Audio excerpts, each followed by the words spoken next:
Hello and good evening all of you. दोस्तों, पिछले 2 दिनों से भारत में दिवाली जैसा माहौल है।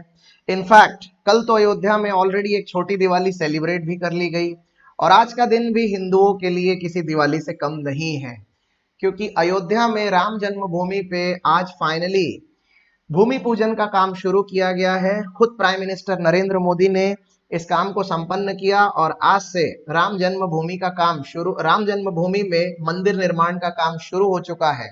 आने वाले 3 साल के अंदर अंदर एक भव्य निर्माण हो चुका होगा मंदिर का, और ये हिंदू रिलीजियस पीपल के लिए एक बहुत बड़े गर्व की बात है। बट क्या न्यूज केवल इतनी ही है? क्या इससे जुड़ी हुई और भी बहुत सी ऐसी चीजें हैं जो अपने आप में एक ध्यान आकर्षित करती है? आइए जानते हैं आज के इस वीडियो में। आज के इस वीडियो में मैं पूरी कोशिश करूंगा कि आपको पूरे 500 साल का इतिहास और आज जो घटनाक्रम में चीजें हुई हैं उन सबको सिलसिलेवार तरीके से बहुत ही शॉर्ट में समझा दूं।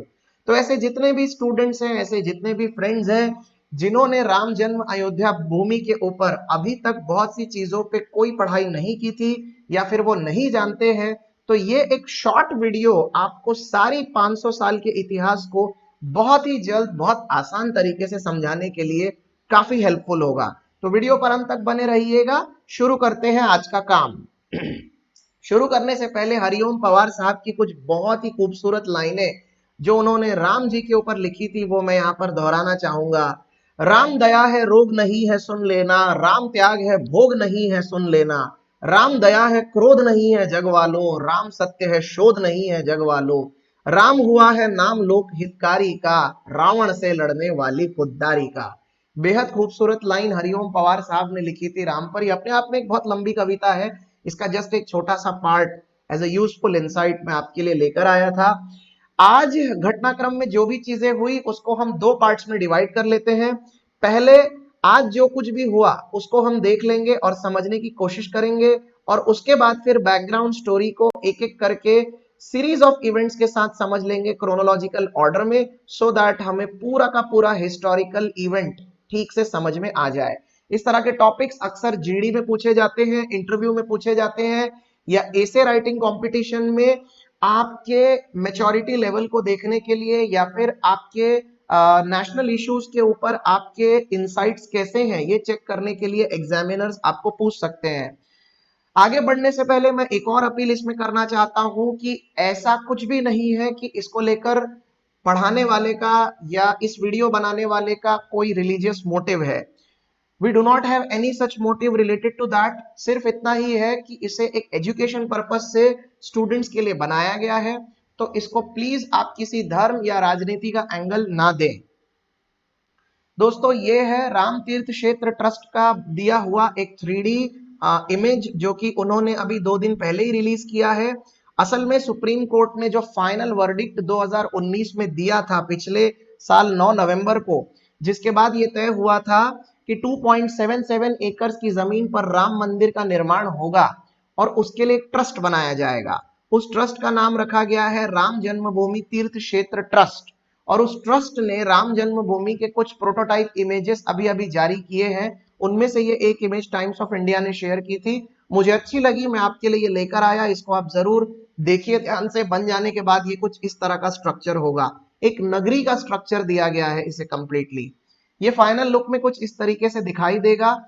इसके जितने भी अलग अलग डायमेंशंस हैं उन सबको रिवाइज किया गया है, क्योंकि सुप्रीम कोर्ट के ऑर्डर्स आने के बाद जो बेसिक कैलकुलेशंस थे मंदिर को लेकर वो सारे के सारे रिवाइज करने पड़े। जहां पहले 2 डोम का मंदिर बनने वाला था, अब वहां 5 डोम होंगे, और उसकी हाइट, विड्थ और लेंथ सब कुछ थोड़ी थोड़ी सी बढ़ाई गई है। इसीलिए अपने आप में फिर से काम में थोड़ा टाइम और लग सकता है। दोस्तों, ये इमेज तो आप सबको याद ही होगी। ये श्री राम लिखे हुए वो ब्रिक्स हैं जो कि 1992 के पहले कार सेवकों द्वारा भेजे गए थे और ट्रक्स में अयोध्या तक लाए गए थे।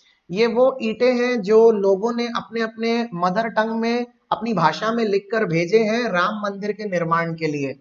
ऐसे हजारों हजारों ईंटें वहां पर आज भी रखे हुए हैं अयोध्या में, और ट्रस्ट का कहना है कि मंदिर निर्माण के लिए इनका भी इस्तेमाल किया जाएगा। बहरहाल, जो कुछ मंदिर निर्माण से रिलेटेड फैक्ट और फिगर है उसको जस्ट एक ग्लांस में हम देख लेते हैं। मंदिर का कंस्ट्रक्शन अगर कोरोना ने बहुत आतंक नहीं मचाया तो 2022 तक ठीक ठाक तरीके से संपन्न हो चुका होगा। मंदिर के लिए सुप्रीम कोर्ट ने जो ऑर्डर दिए थे ट्रस्ट बनाना है, उस ट्रस्ट का नाम है श्री राम जन्मभूमि तीर्थ क्षेत्र, और मंदिर जो है वो नगर स्टाइल ऑफ आर्किटेक्चर में बनाया जाएगा।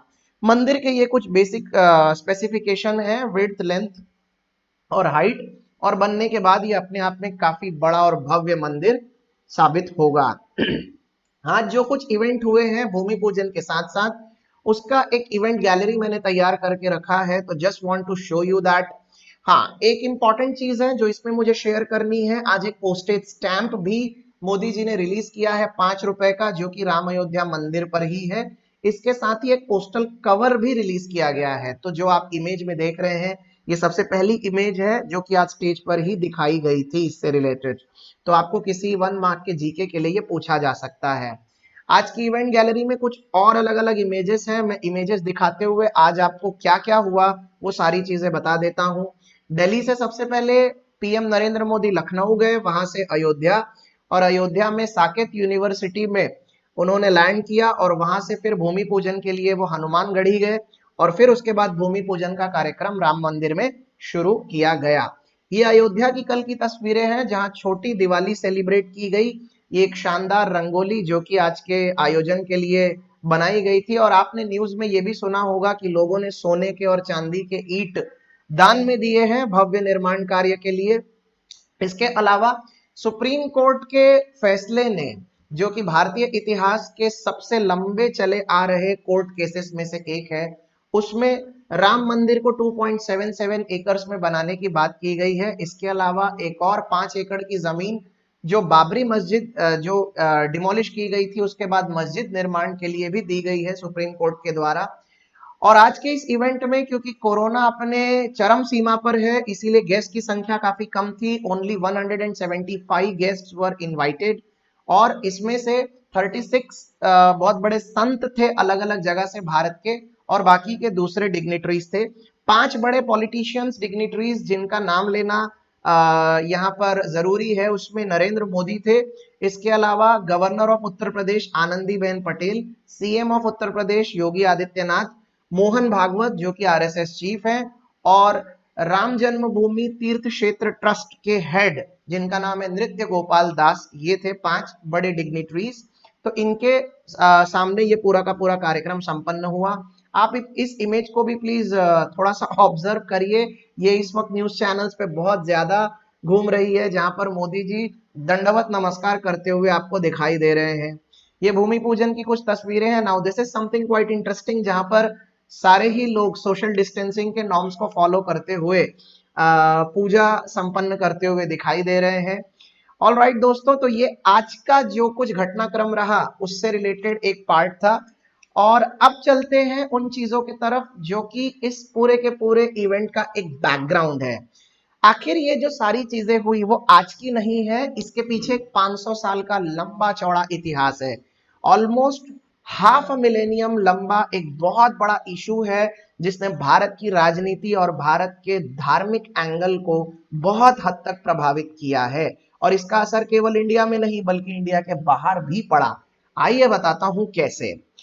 अयोध्या उत्तर प्रदेश में फैजाबाद डिस्ट्रिक्ट में आने वाला एक अयोध्या छोटा सा एक गांव जो कि सरयू नदी के किनारे बसा हुआ है। इतिहास के हिसाब से देखें तो अयोध्या नरेश श्री राम जन्मभूमि मानी जाती है, और राम जी ने अपना पूरा साम्राज्य यहीं से संभाला था। यहीं पर अयोध्या नगरी यानी राम नगरी ही के नाम पर जानी जाती है। ये अयोध्या जैसा मैंने बताया सरयू नदी के किनारे स्थापित है। अब सिलसिला शुरू करते हैं। मैटर शुरू होता है 1526 से। 1526 में जैसा कि आप जानते हैं कि पानीपत की पहली लड़ाई हुई थी, और बाबर ने इब्राहिम लोधी को इस युद्ध में हरा दिया था, और बाबर वहां से इंडिया में आ गया, और बाबर के आने के बाद भारत में मुगल शासन की शुरुआत हुई। 1528 यानी पानीपत के युद्ध के ठीक 2 साल बाद बाबर के एक कमांडर इन चीफ जिसका नाम था मीर बाकी, उसने अयोध्या के आसपास उत्तर प्रदेश में अलग अलग जगह मस्जिदें बनाना शुरू कर दिया और मुस्लिम धर्म का प्रचार करना शुरू कर दिया।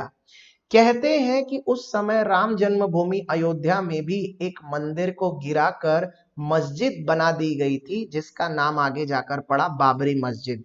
ये बाबरी मस्जिद की उस समय की तस्वीरें हैं जो ब्रिटिश काल में ली गई है। तो आज से तकरीबन तकरीबन 200 साल पुरानी ये इमेज मैं आपके साथ शेयर कर रहा हूं। उस जमाने में बाबरी मस्जिद कुछ ऐसे दिखाई देती थी। समय आगे बढ़ा, क्योंकि एक मंदिर को तोड़कर वहां पर मस्जिद बनाई गई थी, मुगलों का शासन था। तो कहते हैं कि मस्जिद के ठीक सामने एक चबूतरे पर हिंदुओं ने राम जी की पूजा अर्चना करना शुरू कर दी और उसे समय इतिहास में राम चबूतरे के नाम से जाना गया। ये एक रेज्ड प्लेटफॉर्म था जिसके ऊपर राम जी की मूर्ति हुआ करती थी और यहाँ पर भक्त अपने राम जी की उपासना करते थे और अंदर यहाँ मुस्लिम्स अपनी इबादत करते थे। ये सिलसिला काफी दिन तक चला, लेकिन शायद नियति को ऐसा मंजूर नहीं था। 1853 में इस जगह पर हिंदू और मुस्लिमों के बीच में विवाद हो गया और उनके बीच में रायट्स हो गए, दंगे हो गए। जब ये सारी चीजें हुई तो ब्रिटिश काल था और ब्रिटिश ने दोनों के झगड़ों को खत्म करने के लिए एक तरीका निकाला और उन्होंने ये फेंसिंग बना दी। ये जो आप AGFH ये जो नंबर्स देख रहे हैं, ये कोर्ट यार्ड उन्होंने बना दिया और कोर्ट यार्ड बना के इस एरिया को दो पार्ट्स में डिवाइड कर दिया। अंदर वाला हिस्सा दे दिया गया मुस्लिम्स को उनकी इबादत के लिए और बाहर वाला हिस्सा दे दिया गया हिंदूज को उनके प्रेयर्स के लिए। समय और आगे बढ़ा और उसके बाद 1885 में पहली बार एक महंत जी ने फैजाबाद के कोर्ट में अपील की, ये कहते हुए कि उस चबूतरे में उनको एक मंदिर बनाना है जहां पर वो राम जी की पूजा अर्चना करना चाहते हैं। लेकिन फैजाबाद कोर्ट का ऑर्डर आया और उनकी इस अपील को खारिज कर दिया गया, ये कहते हुए कि जो मस्जिद है वो 350 साल पुरानी है। ऑब्वियसली मस्जिद 1540 में बनकर तैयार हो चुकी थी, तो 1540 से लेकर 1885 ऑलमोस्ट 340-50 ईयर्स हो चुके हैं और इतनी पुरानी स्ट्रक्चर को परमानेंट ग्रांट मिल जाता है, इसीलिए उसको नहीं गिराया जा सकता, वहां कोई मंदिर नहीं बन सकता। ये फैजाबाद कोर्ट का उस समय का डिसीजन था। समय और आगे बढ़ा, भारत आजाद हुआ 1947 में और 1949 आते आते एक बहुत ही चौंकाने वाली घटना हुई। कहते हैं कि 22 और 23 दिसंबर की रात को राम लला बाबरी मस्जिद के अंदर प्रकट हुए थे। अब यहाँ पर सबसे पहले मैं ये लला वर्ड आपको समझा देता हूँ। राम लला का मतलब होता है राम जी के बचपन का अवतार, यानी उनके बचपन का एक स्वरूप। इसे इन्फेंट राम भी कह सकते हैं। तो राम जी प्रकट हुए थे, ऐसी एक अफवाह उड़ाई गई। दरअसल कुछ लोगों ने अंदर मूर्तियां रख दी थी राम जी की और अगले दिन हर जगह पर यह बात फैल गई कि राम जी प्रकट हुए हैं। जैसे ही ये बात सामने आई, लोगों की राम भक्ति उमड़ पड़ी और हिंदूज और मुस्लिम्स के बीच में एक बार फिर से दंगे फसाद और झगड़े हो गए। मामला काफी गंभीर हो चुका था, इसलिए हिंदूज और मुस्लिम्स को रोकने के लिए कोर्ट को सामने आना पड़ा और उसके बाद इस प्रीमाइसेस को एक विवादित ढांचा बोला जाने लगा और वहां पर ताले लगा दिए गए। कोर्ट का ऑर्डर आ गया और ताले लग गए। ये कुछ इस तरीके से हुआ था। ये 3 डोम्स है मस्जिद के और बीच में राम जी की मूर्ति यहाँ पर किसी ने इम्प्लांट कर दी थी और उसके बाद ये मामला पूरा का पूरा गंभीर हो गया। ये राम चबूतरा आप देख सकते हैं। इसके अलावा इस इमेज में आपको 2-3 चीजें और देखने को मिलेंगी जो मस्जिद के ठीक इर्द गिर्द है। यहाँ पर है सीता माता की रसोई, ये है सिंह द्वार और ये है स्टोर रूम। ये हनुमान द्वार भी कहते हैं इसे और ये है स्टोर रूम।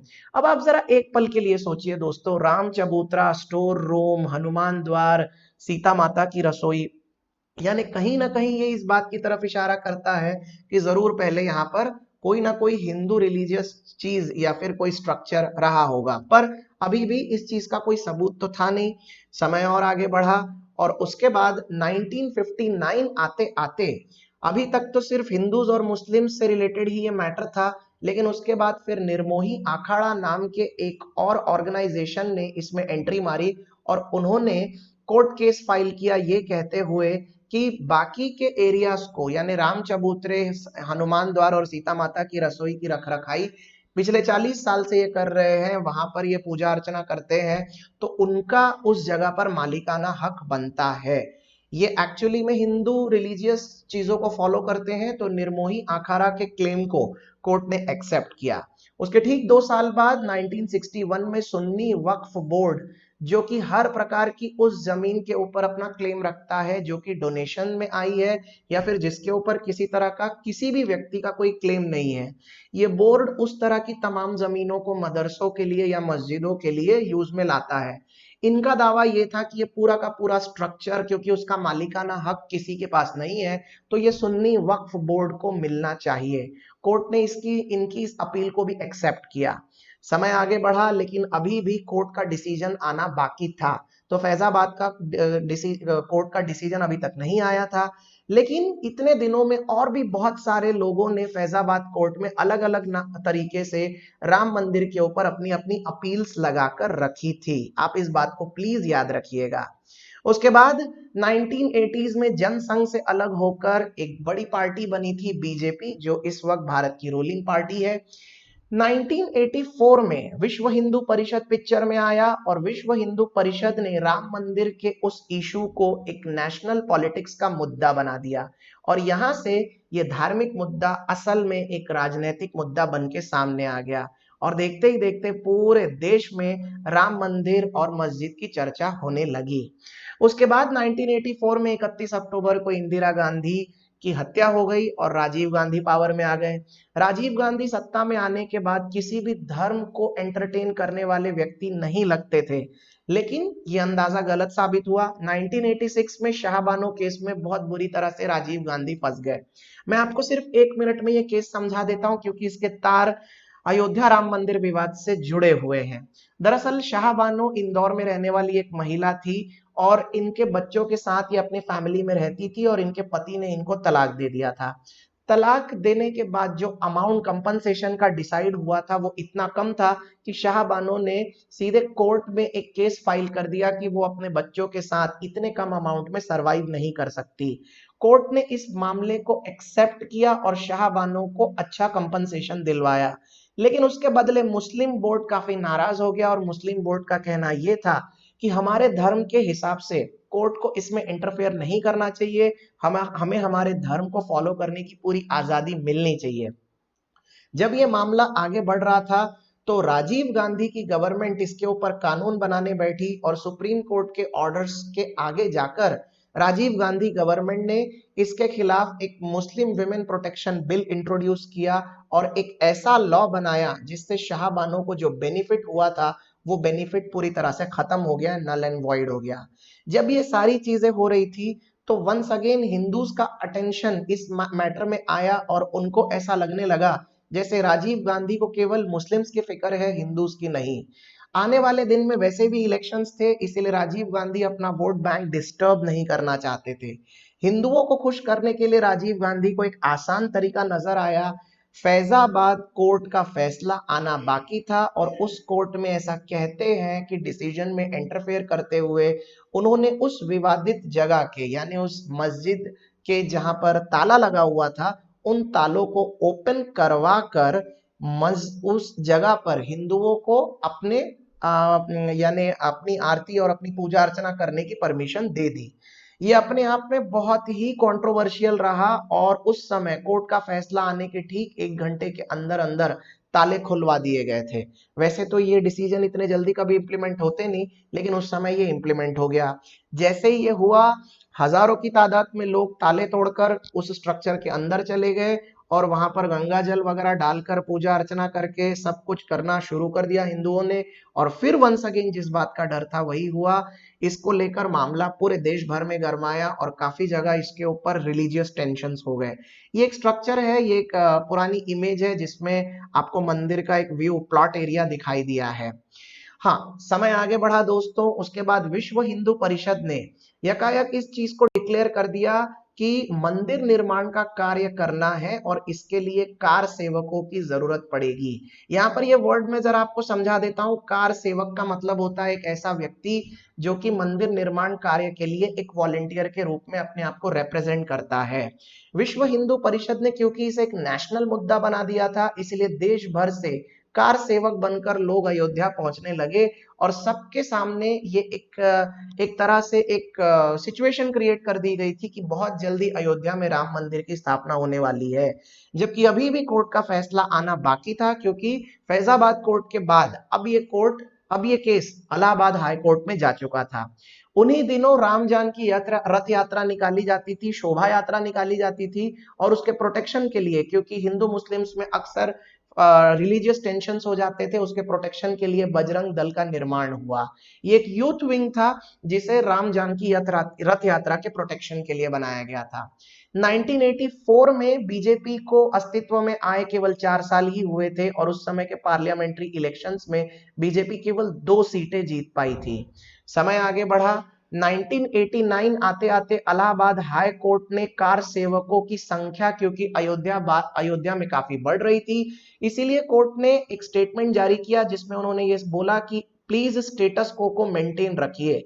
इसका मतलब ये हुआ कि आप अपने मन से कोई भी काम वहां पर मत करिए, वो एक डिस्प्यूटेड लैंड है, वहां ना तो कोई कंस्ट्रक्शन करना है, ना ही इस तरह की कोई चीजें पब्लिक में रिलीजियस सेंटिमेंट्स के नाम पर फैलानी है जिससे पब्लिक को एक गलत फहमी हो जाए। इलाहाबाद हाई कोर्ट ने ये क्लियर किया। लेकिन उन्हीं दिनों राजीव गांधी से कुछ संतों ने, विश्व हिंदू परिषद के संतों ने परमिशन ले ली कि उन्हें शिलान्यास करना है। गवर्नमेंट ने मना किया क्योंकि वो पूरा का पूरा एरिया डिस्प्यूटेड पार्ट था, वहां पर किसी भी तरह का कंस्ट्रक्शन अलाउ नहीं था। संतों का कहना यह था कि जहां पर डिस्प्यूटेड स्ट्रक्चर है उससे थोड़ी दूर पर सामने के एरिया में उनको शिलान्यास करना है। किसी भी तरीके से हिंदुओं को नाराज करना राजीव गांधी को उस समय ठीक नहीं लगा, इसलिए राजीव गांधी ने उन्हें परमिशन दे दी, क्योंकि राजीव गांधी जानते थे कि 1989 में ही इलेक्शंस आने वाले हैं और उनकी इमेज हिंदुओं के मन में थोड़ी डाइल्यूट होती जा रही है, उससे निकलने के लिए उन्हें यह करना जरूरी लगा, उन्होंने ये कर दिया। लेकिन इतना सब करने के बावजूद कोई फर्क नहीं पड़ा। राजीव गांधी बोफोर्स केस में, शाहबानो केस में काफी ज्यादा अपनी इमेज को काफी ज्यादा खराब कर चुके थे, और जिसके वजह से 1989 के इलेक्शंस में कांग्रेस की हार हुई। आप जानते हैं Rajiv Gandhi became the first prime minister जिन्होंने अपना इलेक्शन कैंपेन भी अयोध्या से शुरू किया था। 1989 में इलेक्शंस कांग्रेस सरकार तो हार गई, लेकिन इन 5 सालों में राम मंदिर को नेशनल लेवल तक पहुंचाने का काम करने के साथ साथ विश्व हिंदू परिषद और उन्हीं के साथ साथ बीजेपी काफी बड़ी पॉलिटिकल पार्टी बनकर सामने आई। 89 के इलेक्शंस में आप देख सकते हैं बीजेपी, जिनको केवल 2 सीटें मिली थी 84 के इलेक्शंस में, अब वो 85 सीट्स जीत चुकी थी, और बीजेपी अलायंस बनाने के लिए रेडी थी विश्वनाथ प्रताप सिंह की पार्टी के साथ। दरअसल विश्वनाथ प्रताप सिंह फाइनेंस मिनिस्टर हुआ करते थे प्रधानमंत्री राजीव गांधी के मंत्रिमंडल में, लेकिन वो वहां से अलग होकर अब बीजेपी के साथ अलायंस पार्टी बनाकर अपनी नई सरकार बनाने के लिए रेडी थे। विश्वनाथ प्रताप सिंह बन गए भारत के नए प्रधानमंत्री, और बीजेपी के एक बहुत बड़े प्रोमिनेंट फिगर उन दिनों हुआ करते थे लाल कृष्ण आडवाणी। लाल कृष्ण आडवाणी ने उन दिनों एक अपील की थी कि वो एक रथ यात्रा आयोजित करेंगे, और जिसके थ्रू राम जन्मभूमि और भूमि पर यानी मंदिर निर्माण के कार्य के लिए पूरे पूरे अलग अलग भारत के अलग अलग शहरों में वो एक रथ यात्रा निकालेंगे। ये रथ यात्रा सितंबर से लेकर अक्टूबर तक होनी थी। ये उस समय की एक तस्वीर है। ये तस्वीर में एक बात बहुत खास है दोस्तों, ये जो व्यक्ति आपको दिखाई दे रहे हैं, ये है 29 साल पहले के नरेंद्र मोदी। उस समय वो अयोध्या आए थे और उसके बाद आज अयोध्या आए हैं। आज के टीवी न्यूज चैनल पर ये तस्वीरें बार बार दिखाई जा रही थी। उस समय किसी ने सोचा भी नहीं होगा कि आगे जाकर ये देश के प्रधानमंत्री बनेंगे। रथ यात्रा को लेकर एक और बहुत बड़ा रिलीजियस डिस्प्यूट सामने खड़ा हो गया दोस्तों। हुआ ये था कि ये रथ यात्रा सोमनाथ से निकली थी और अलग अलग शहरों को होती हुई, बिहार क्रॉस करती हुई फाइनली अयोध्या पहुंचने वाली थी। लेकिन प्रॉब्लम ये था कि जहां से भी ये रथ गुजरता था, हिंदू और मुस्लिम्स के बीच में झगड़े हो जाते थे और रिलीजियस टेंशन्स बढ़ जाते थे। जब ये रथ फाइनली बिहार पहुंचा, बिहार के समस्तीपुर में लाल कृष्ण आडवाणी जी को वहां अरेस्ट कर लिया गया और उनकी रथ यात्रा यहां पर नहीं करवाई गई। एक्चुअली में उन दिनों बिहार के मुख्यमंत्री हुआ करते थे लालू प्रसाद यादव, और उन्होंने एल के आडवाणी को अरेस्ट करने के ऑर्डर्स निकाल दिए थे। जैसे ही आडवाणी जैसे प्रोमिनेंट लीडर अरेस्ट हुए, बीजेपी नाराज हो गई और बीजेपी ने रूलिंग गवर्नमेंट से अपना समर्थन वापस ले लिया। नतीजा ये हुआ कि विश्वनाथ प्रताप सिंह की सरकार कोलैप्स हो गई, चंद्रशेखर नए प्राइम मिनिस्टर बने। लेकिन उसके बाद बीजेपी तब तक स्टेट इलेक्शंस में, उत्तर प्रदेश में होने वाले स्टेट इलेक्शंस में काफी अच्छा परफॉर्म कर गई और बीजेपी मेजॉरिटी के साथ जीत गई और बीजेपी के ही एक लीडर कल्याण सिंह नए चीफ मिनिस्टर बन चुके थे। जब कल्याण सिंह सत्ता में आए तो उन्होंने इस विवादित ढांचे को सीरियसली लेते हुए वो पूरे के पूरे 2.77 एकर्स के लैंड को एक्वायर कर लिया, ये कहते हुए कि इसे एक सरकारी जमीन के तौर पर हम डिक्लेयर कर देते हैं सो दैट यहाँ पर किसी भी प्रकार का कंस्ट्रक्शन नहीं होगा और सरकार अश्योर करेगी कि किसी भी प्रकार से कार सेवक अपनी मनमानी वहां पर ना करें। इससे पहले क्योंकि कार सेवकों ने अलग अलग तरीके से मंदिर निर्माण की चीजों को बहुत एग्रेसिवली लिया था, लेकिन उन दिनों सीएम हुआ करते थे मुलायम सिंह जो कि सीधे शूट एट साइट के ऑर्डर्स दे चुके थे, इसीलिए कार सेवकों का कार सेवक एक कंट्रोल में थे, एक हद में थे। लेकिन उसके बाद जब ये सारी चीजें हुई अपने आप में एक नया एंगल, एक नया फ्रेमवर्क डेवलप हो गया कल्याण सिंह के आने के बाद। अब हुआ ये कि सुप्रीम कोर्ट के ऑर्डर्स पर यह तय किया गया कि क्यों ना हिंदू और मुस्लिम्स के इस झगड़े को आउट ऑफ कोर्ट सेटलमेंट में बाहर ही सेटल कर लिया जाए। 30 अक्टूबर 1992 की बात है, एक तारीख तय हुई कि एक धर्म संसद का ऑर्गेनाइजेशन किया जाए, उसको ऑर्गेनाइज किया जाए और हिंदूज और मुस्लिम्स आपस में बैठकर ये मैटर को सॉल्व कर लें और कोर्ट में इसको ना घसीटे। मुस्लिमों ने अपने कुछ फैक्ट्स, अपनी कुछ दलीलें पेश की, हिंदुओं ने अपनी दलीलें पेश की, लेकिन दोनों ही तरफ से इन चीजों के कोई सॉल्यूशन, कोई आउटकम आए नहीं और ये पूरा का पूरा धर्म संसद फेल हो गया।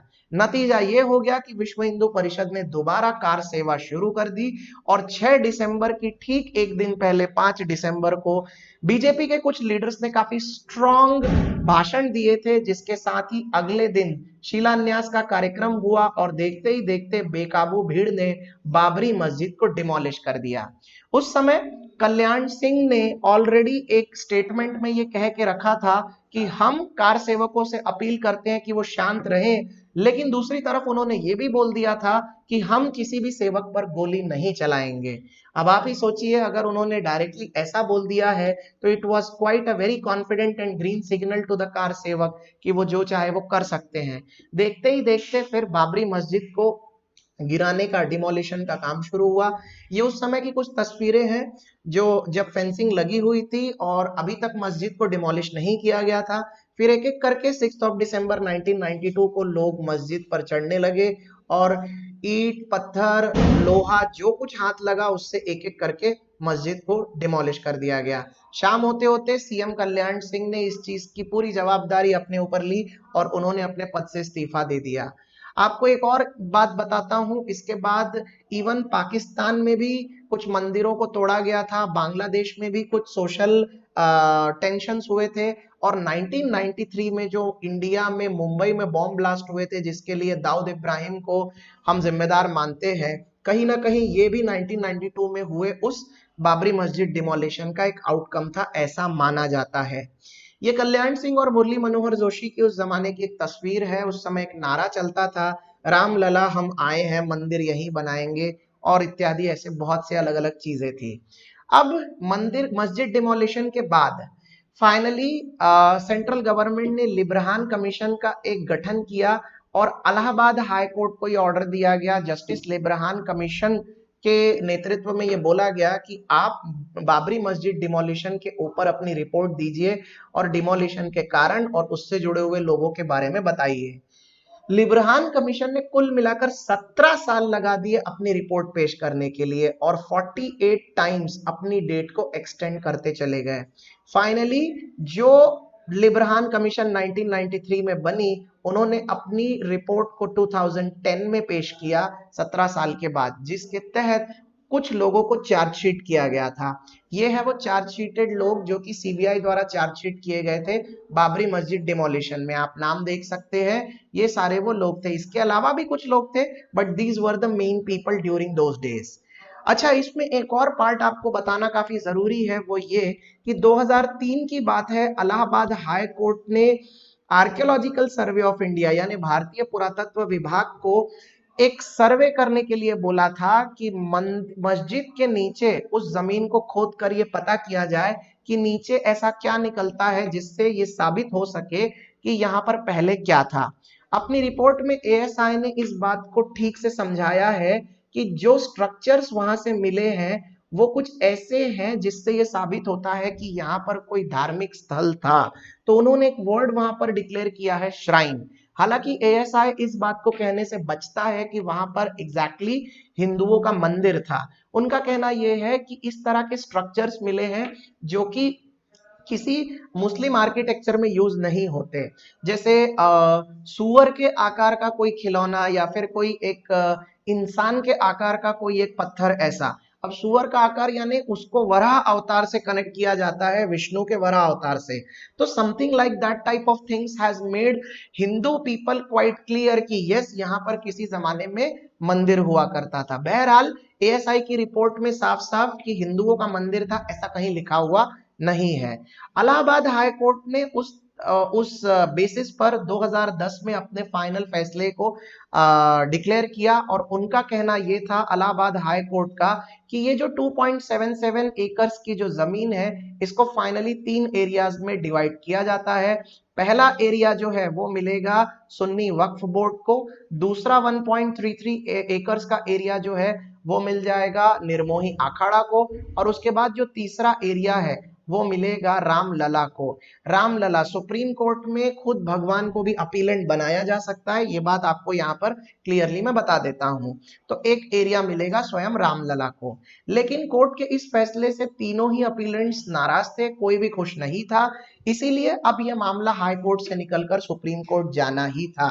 सुप्रीम कोर्ट ने वंस अगेन 2013 में पहले ये बोला था कि इस मामले की सुनवाई शुरू की जाएगी, लेकिन उसके बाद फिर 2014 के लोकसभा इलेक्शंस और सिलसिलेवार तरीके से होने वाले अलग अलग घटनाक्रमों में सुप्रीम कोर्ट धीरे धीरे इस मैटर को डिले करती रही। फाइनली ये मैटर 2019 में कोर्ट में कंसिडर किया गया, 40,000 डॉक्यूमेंट्स को रीड किया गया और 2 महीने तक इसकी हियरिंग्स हुई और फाइनली 9 नवंबर 2019 को सुप्रीम कोर्ट का इस मैटर के ऊपर फाइनल डिसीजन आया। इस डिसीजन के हिसाब से ये वो 5 जजेस थे, 5 जजेस का बेंच जिन्होंने ये फैसला सुनाया। जस्टिस रंजन गोगोई जो उस समय भारत के न्यायमूर्ति थे, फिर जस्टिस शरद अरविंद बोबड़े जो इस वक्त भारत के न्यायमूर्ति है, और उसके बाद doctor justice D Y Chandrachud, Ashok Bhushan और अब्दुल नाजीर। और 5-0 के फैसले से यानी एक यूनानिमस डिसीजन से ये तय हुआ कि ये पूरा का पूरा 2.77 एकर्स का जो लैंड एरिया है ये रामलला को राम मंदिर के लिए दिया जाएगा। ये सुप्रीम कोर्ट का फाइनल डिसीजन था। सुप्रीम कोर्ट ने इसमें एएसआई की रिपोर्ट को कंसिडर किया और ये माना कि जो भी रिलीजियस श्राइन्स वहां से निकले हैं वो कहीं से भी मुस्लिम आर्किटेक्चर के नहीं है, इसलिए वो मुस्लिम रिलीजन को वहां पर नहीं दर्शाते। इसीलिए ये पूरा का पूरा एरिया जो है ये रामलला और मंदिर निर्माण के लिए दिया जाता है, और साथ ही साथ 5 एकर्स की जमीन जो है वो अलग से मस्जिद के लिए दी जाती है। 5 एकर्स की जमीन अलग से मस्जिद के लिए भी दी गई। उसके बाद अब ये सारी चीजों के साथ ये फाइनल फैसला आ चुका था और ये डिसीजन क्लियर हो चुका था।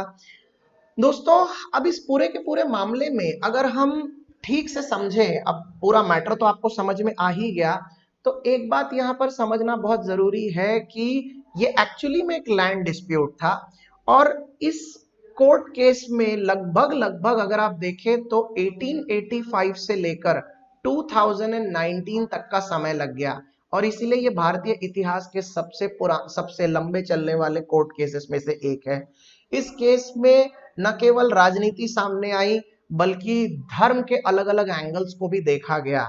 बहुत सारे इसमें मतलब दंगे हुए, काफी लोगों ने अपनी जानें गंवाई और उसके बाद फाइनली रिलीजियस टेंशंस काफी हद तक खत्म हुए और फिर ये फाइनल वर्डिक्ट आया है जो कि हर किसी ने स्वीकार लिया है। आज ऐसा लगता है कि कहीं ना कहीं एक युग का, पूरी तरह से एक पुराने सोच का एक अंत हुआ है और अब यहाँ से हिंदूज और मुस्लिम्स की एक नई शुरुआत, एक नए रिलेशन की शुरुआत हो सकती है। और आने वाले दिन में हम ये एक्सपेक्ट करेंगे कि अयोध्या में न केवल रिलीजियस चीजें बल्कि उसके साथ ही साथ आर्थिक तरक्की भी काफी अच्छी हो। ये लास्ट में तस्वीर मैं इसलिए लेकर आया हूं क्योंकि अयोध्या के किनारे है सरयू नदी, और बचपन में हमारे टीचर हमको क्लास में जब भी ये मैटर के ऊपर बताते थे तो वो मजाक में ये बोलते थे कि वहां मंदिर था या नहीं, या कौन सच बोल रहा है कौन झूठ बोल रहा है ये तो पता नहीं। अगर सच जानना ही है तो शरयू नदी से पूछो। ये इकलौती गवाह है सारी चीजों की, क्योंकि वो तब भी थी, वो आज भी है। काश नदी कोर्ट में जाकर अपना बयान दे पाती तो शायद हम सच को बहुत जल्दी आइडेंटिफाई कर लेते हैं। बहरहाल, वीडियो को अंत तक सुनने के लिए, देखने के लिए आपका बहुत बहुत धन्यवाद। उम्मीद करता हूं कि इस छोटे से वीडियो में मैं बहुत से यूजफुल इंसाइट्स आप तक पहुंचा पाया। ज्ञानबाजी पे बने रहने के लिए आपका बहुत बहुत धन्यवाद। और अभी भी आपने चैनल को अगर सब्सक्राइब नहीं किया है तो ज्ञानबाजी यूट्यूब चैनल को आज ही सब्सक्राइब करें। Thank you so much and have a very very wonderful day.